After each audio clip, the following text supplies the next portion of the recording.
Okej, kënga ishte e bukur, të kthehemi në studio, të bëjmë ca vështrime pak më konkrete për gjendjen faktike se atë ku jemi ne, ku është Maqedonia në këtë rast, sa lufton për paqe, sa lufton për mirëqenie, për të gjitha ato që përmenden edhe në këngën paraprake. Për këtë në studio do të flasim me Albulina Karaga, është ajo punëtore për paqe në ambasadën e parë për fëmijë me gjashi. Të flasim për mirëmëngjes dhe mirë se erdhe. Mirë se ju gjeta. Doja ta filloj me një Ftesën. Okej, sot dita ndërkombëtare e paqes Buli dhe në ndër të tjera aktivitete, me gjashi ka edhe një aktivitet, projekt që titullohet Arsimi për paqe, nëse s'ka bëj? Po, kemi aktivitete të shumta në lidhje me shënimin e ditës ndërkombëtare të paqes, nga që mendojmë që është e rëndësishme që ditë si këto të promovohen dhe të futen në diskurs publik. Ne shënojmë gjithfar datash e ditësh, na duket e rëndësishme që në nivel të përgjithshëm, në diskurs publik, në për shkolla, në për media, andaj unë ju falenderit shumë për këtë ftesë, të flasim për rëndësinë e paqes, edhe të flasim për atë se paqja nuk është vetëm mungesë lufte apo mungesë veprimtarive të luftës, po paqja është shumë më shumë se aq. Edhe paqja nuk është një proces i cili mund të përfundohet, nuk është se do e arrim 2013-ën. Paqja është ndërtim i vazhdueshëm për një shoqëri më të drejtë dhe për një shoqëri më humane për të gjithë, sidomos për më doptit, nga që kur jemi i fuqishëm ke përgjegjësi, me paqen, me lirinë vjen edhe përgjegjësia për të ngritur ata që janë poshtë teje, për të ndërtuar raporte në baza fair, në baza të drejta. Paqja do ishte kur meshkujt do sensibilizoheshin se privilegjet që i kanë të bazuara në padrejtësitë që patriarkati i vendosë dhe kur do merrnin përsipër të luftojmë bashkarisht për një botë më të drejtë. Paqja do jetë kur nuk do ketë uri në botë, kur nuk do ketë varfëri në botë, edhe kur do luftojmë rrënjët e varfërisë, kur do ndërtojmë një botë në cilin nuk do ketë nevojë për mëshirë. Po do jetë, mund të ketë solidaritet, edhe solidariteti është vlerë shumë e rëndësishme në kontekst të ndërtimit të paqes, po mos ketë nevojë për mëshirë. I pam 17 të them me qëllimet ose për zhvillim të qëndrueshëm, apo në këngë ishin disa shumë të them gjëra që ndoshta themi se natyra i mbron, po edhe nuk është e vërtetë. Nëse nuk fusim gisht aty, njerëzit nuk do të kishte edhe nevojë për të mbrojtur pastaj, apo? Ishte qëllimi që të arrihet kjo deri 2015-ën, dhe pak më herët, dhe pastaj u shty deri 2030-ën, apo? Po në fillim ishin këto qëllimet e mileniumit, vitin 2000 që u sollën për zhvillim të qëndrueshëm. Ideja se këtë botë përveç se kemi trashëgim nga të parët, ua kemi marru edhe gjeneratave që vinë pas nesh. Edhe kemi përgjegjësi transgjeneratash që nevojat tona sot, se përket nevojave ushqim, për pije, për bas, apo për mirëqenie, t'i plotësojmë në atë mënyrë që mos t'u rrezikojmë gjeneratave që vinë tash dhe të plotësohen në harmoni me natyren. Nga që mënyrën se si bëhen sot për fat të keq, faktori njeri e shkatron natyren dhe ne i pam pasojat shumë afër.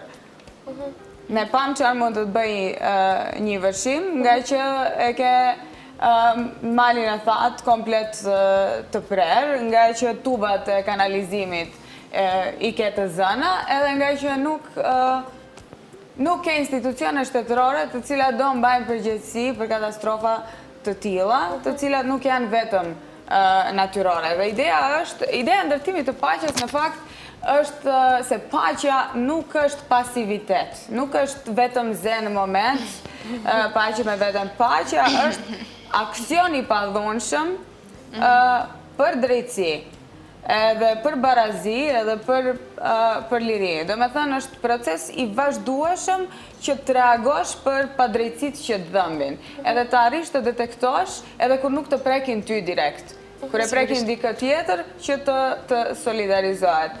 Se i përket ambasadës parë për fëmijë vot. Këtu doja të dalte më aktivitetet më konkrete, folëm në përgjithësi për konstruktin e paqes, më varet nga shumë faktorë, mbi të gjitha faktori njeri është ai që ndikon më tepër në paqe, të mirëfill. Tash të kthehemi në Maqedoni, në gjendjen faktike, në Megjashi, ambasadën e parë për fëmijë. Keni për aktivitetin tuaj në fjalë? Ne kemi një program i cili quhet Arsimim për Paqe dhe punojmë me nivele të ndryshme të arsimit. Programi ku punoj unë konkretisht punon me shkollat e mesme, ndërsa kemi edhe një program tjetër i cili punon me qerdhet. Tani jemi në një fazë pilot në cilin përpiqemi që të bashkëpunojmë edhe me shkolla fillore, që të kemi mundësi të kapim këtë dhe të punojmë bashkarisht me arsimtar që të arrim të krijojmë arsim i cili do t'jetë në funksion të paqes, i cili do ndërtoj besim dhe do ndërtoj paqe. Programi ku punoj unë ekziston që nga viti 2011, i titulluar me këtë emër. Me gjitha të aktivitetet të cilat shkojnë në këtë linjë, se ju përket vlerave, në Megjashi ka patur edhe më herë, do me thënë ka më shumë se një 15 vite në cilën e punojmë në fushën e ndërtimit të paqes, në fushën e arsimimit për paqe dhe në fushën e të drejtave të fëmijëve, e cili është njëra nga fushat për cilën na njohin më së shumti njerëzit.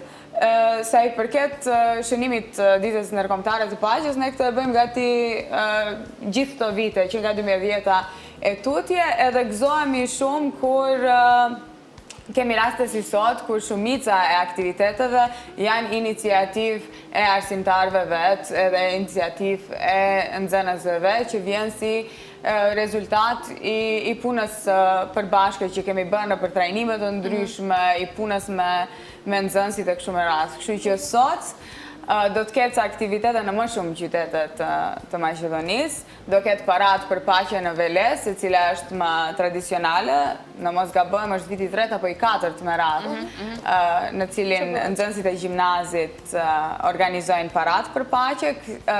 Këtë vit ju bashkangjit edhe gjimnazi i Gostivarit, të dy gjimnazet, edhe i ekonomik edhe i përgjithshëm, do ketë aktivitete në Vinic, do ketë aktivitete në Shkup, punëtori të ndryshme, bashkëpunojmë me shkollën e mesme këtu të Nikola Karev, ato të shpërndajnë balona me mesazhe, me porosi paqeje në qendrën e qytetit. Në shkollat fillore do ketë aktivitetet të ndryshme varsisht nga mosha.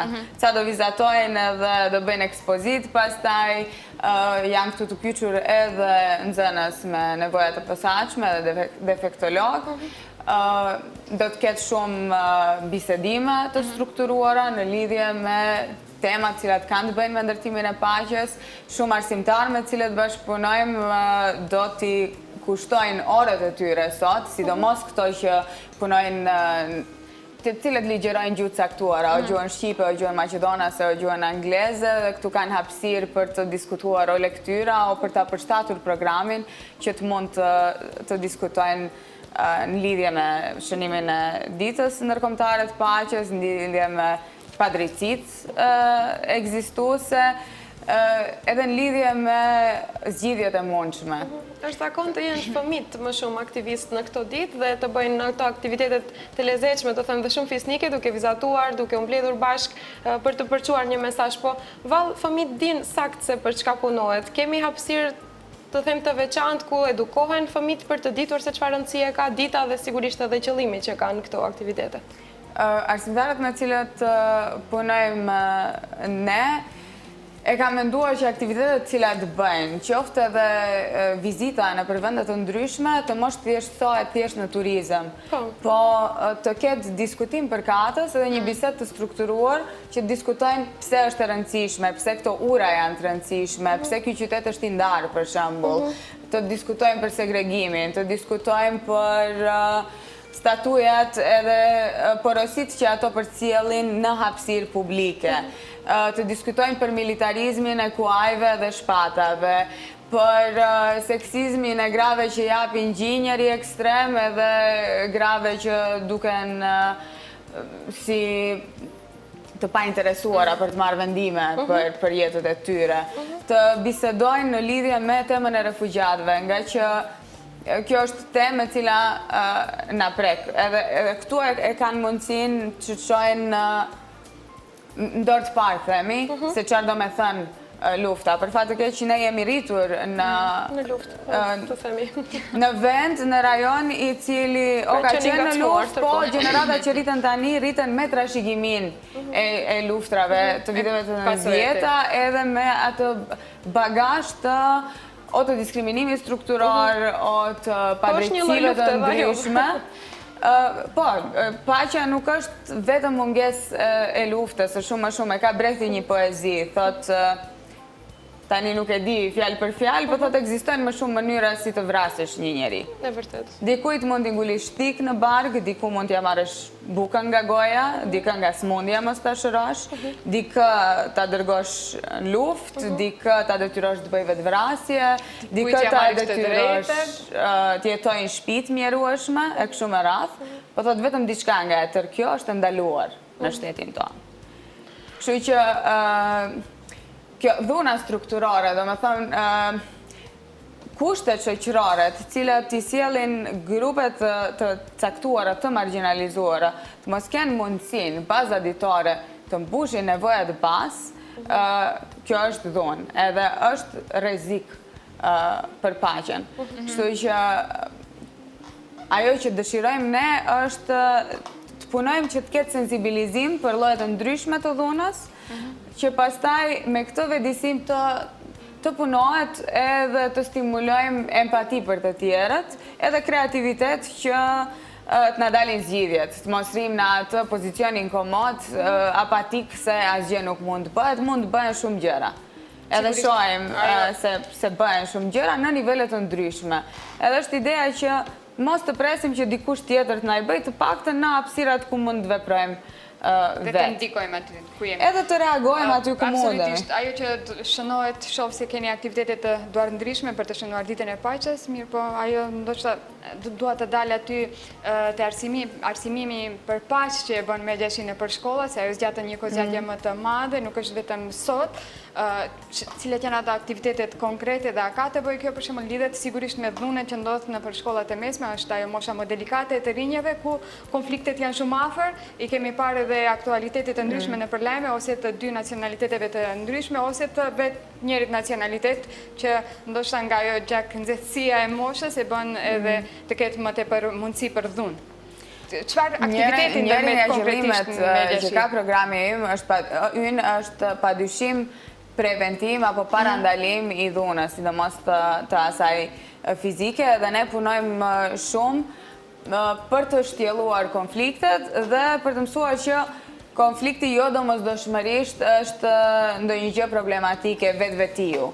Po si manifestohet, po që se manifestohet me dhunë, është problem. Po ekzistojnë mënyra të ndryshme, të padhunshme, se si mund t'i qasemi një konflikti dhe ta transformojmë të njëjtin. Kështu që punojmë shumë në fushën e analizës së konflikteve, po gjithashtu në fushën e transformimit të padhunshëm të konflikteve. Edhe punojmë në temat të ndryshme, varsisht me çfarë grupesh punojmë. Punojmë komunikim të padhunshëm, punojmë për rëndësinë e krijimit të hapësirave ku mund të bisedojmë pa dorëza, në mënyrë të hapur për gjëra që na dhëmbin, apo për gjëra që na pengojnë dhe për gjëra që do donim t'i ndryshojmë. Qoftë si individ, qoftë si grupe. Punojmë shumë në fushën e detektimit të stereotipeve dhe paragjykimeve dhe mundësit se si ti shembim të njëjtat, edhe gjithashtu punojmë në fushën e aksionit të padhunshëm apo veprimit të padhunshëm. Hasni në vështirësi gjatë implementimit të këtyre projekteve, ka do të thoja ndonjë distancë ose nga vetë moshatarët që marrin pjesë? Ka vështirësi në nivelet të ndryshme. Hapur, publikisht, askush nuk do të thotë se ne jemi kundër paqes.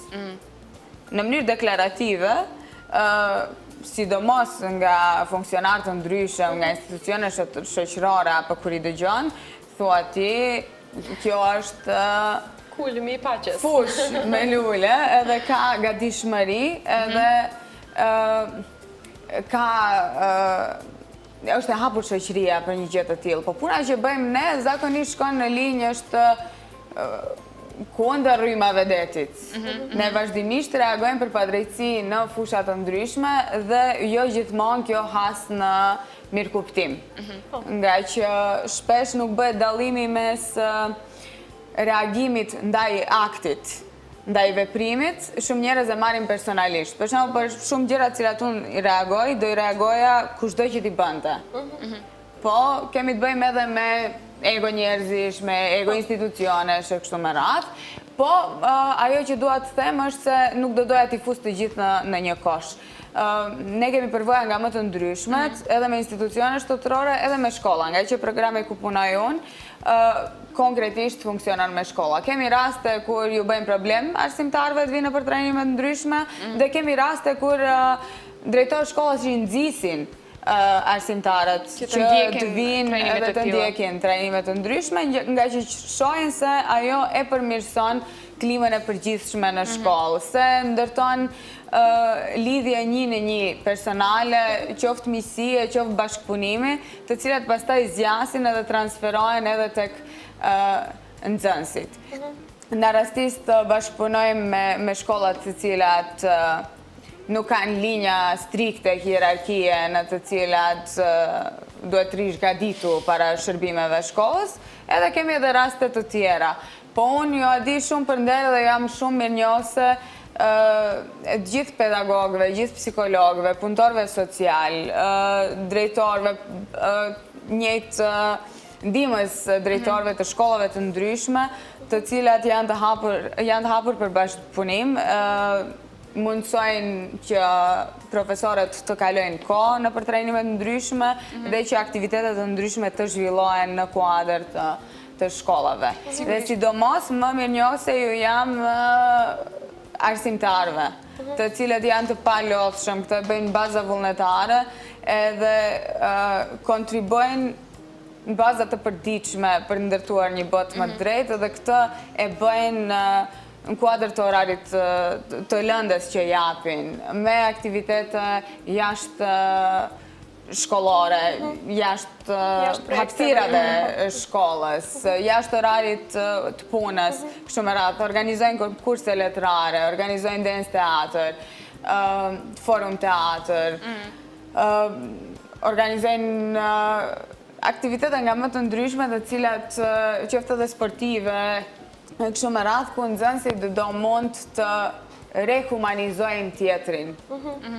Edhe të gjejnë hapësira të përbashkëta apo interesa të përbashkëta, apo jo me zor. Se atëherë mund të krijohet rezistencë, po të gjesh se çfarë të intereson vërtet. Edhe çojnë që identitetet që kemi nuk janë monolite edhe nuk janë të ngurta. Ajo që ti do shoqërohesh me dikë nga që ka identitet tjetër nuk të bën ty më pak çfarëdo që je ti, më pak grua, më pak shqiptare, më pak. Edhe është ideja që t'ju gëzohemi dallimeve se janë vërtet pasuri.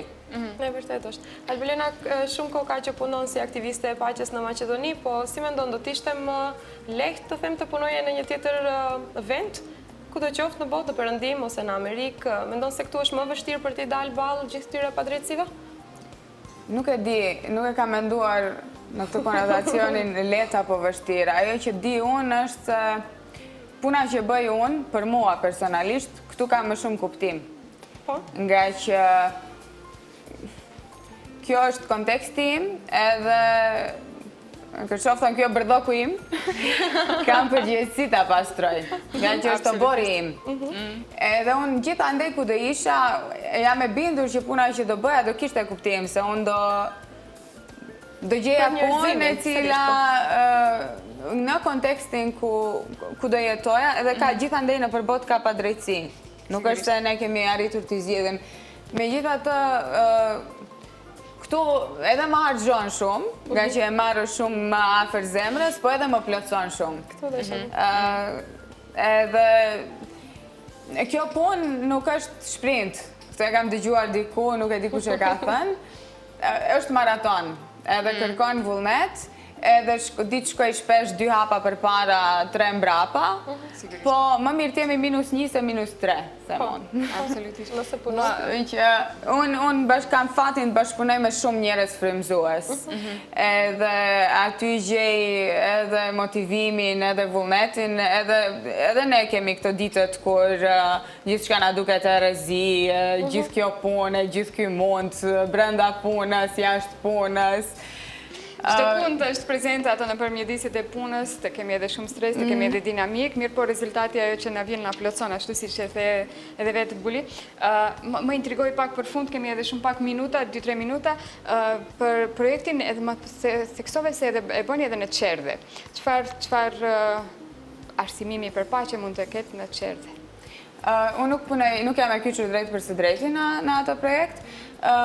Ai projekt është projekt Ranaj, edhe nuk folet direkt për arsimin për paqe, nuk është i titulluar, po me fëmijët punohet shumë në lidhje me dallimet, si t'ju qasen dallimeve, me transformimin e konflikteve. Edhe këtu nuk duhet të jetë një konflikt shumë i madh, mund të jetë zënk për një lodër, për shembull. Ose folet shumë për ngjyrat, çfarë do thotë pse nuk ka dallim ngjyra vajzash apo ngjyra djemsh. Ka dallim. Do me thënë, flasim, i sensibilizojmë që t'jenë komod me vetveten, që të dinë t'i tregojnë nevojat e tyre, t'i kërkojnë hapur, të dinë të shprehin emocionet e tyre, pse janë të trishtuar, pse janë të gëzuar, edhe të kemë parasysh që veprimet e tyre ndikojnë në rrethin më të gjerë. Ajo që dua, mos të harroj, është se kemi nisur edhe një kampanjë dhe shpesh do shih tani së shpejti, deri nga fundi i javës besoj kjo do jetë gati, dizajni është gati, janë në shtypje e sipër, do vendosim billboarda në Shkup, në Veles, në Vinicë, në Gostivar dhe në Diver, këto janë qytetet në të cilët jemi të pranishëm me këtë program, me moton paqja është çdo hap. Sepse është çdo hap, i secilit nga ne, askush nuk ka ekskluzivitet të merret me ndërtimin e paqes, po gjithë kemi përgjegjësi për të marrë me ndërtimin e një bote më të drejtë. E vërtet. Besoj se këto billboarde dhe gjithë këto aktivitete që ndërmerr me gjashi do të ngrenë sadopak vetdijen për të kontribuar gjithë secili prej nesh për paqen, si konstrukt shumë i gjerë. Besoj se do ja dalim, mbase jo në masën në cilën dëshirojmë, po diçka, diku do ngeci, edhe qoftë edhe 1 ose 2, 3, 5 njerëz të frymëzosh. Sukses është, sidomos në shtet me 2 milion, asaj që nuk jemi. Shumë shpejt mbrihet suksesi. Faleminderit Alvila. Faleminderit shumë për ftesën.